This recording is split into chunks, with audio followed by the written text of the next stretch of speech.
Now is the perfect time para ipakita ko sa inyo kung ano ang laman ng aming toiletry bag. So, this is a 4-class bag from Decathlon. Ito yung gusto ko sa kanya, na-adjust siya. Ito yung kinagandahan niya, may salamin siya. Diba? Bongga. Ito naman, meron ako ditong mga important things. Meron akong portable na gunting. Ayan. Sobrang ganda nito kasi walang chance na magupit yung mga kinembular dito.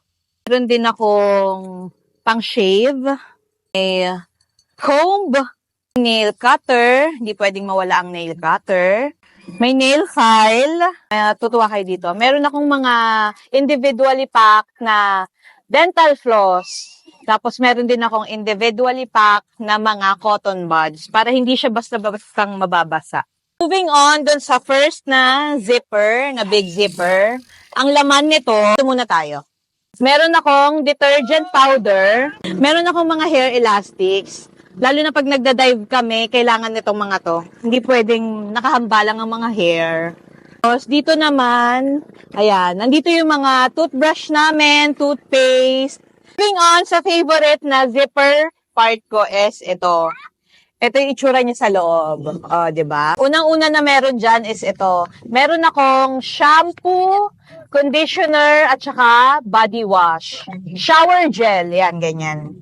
Hindi mawawala ang mga deodorant. Meron din akong mini perfume na sobrang kasyang-kasya lang dito sa aking travel bag.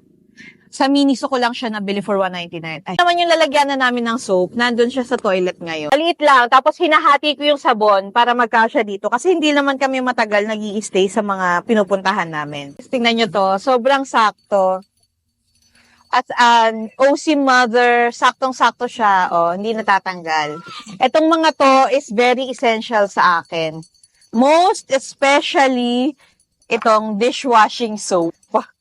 Ayan. Pag nasa island kayo, puro seafood, puro malalansa, ganyan. Dishwashing soap ang sagot doon, hindi yung mga mababangong sabon.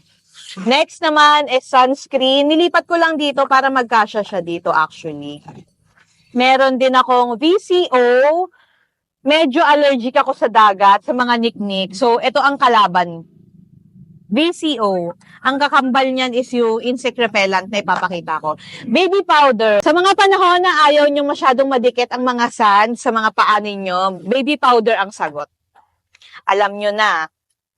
So, moving on, dito sa mga maliliit na to, wait lang, ipapakita ko. Meron ako 6 na piraso na maliliit na lalagyanan. So, lotion. Meron din akong night cream. Importante yan. Hair wax. Actually, hair sun protect. Hair wax lang yung na-print ko kasi.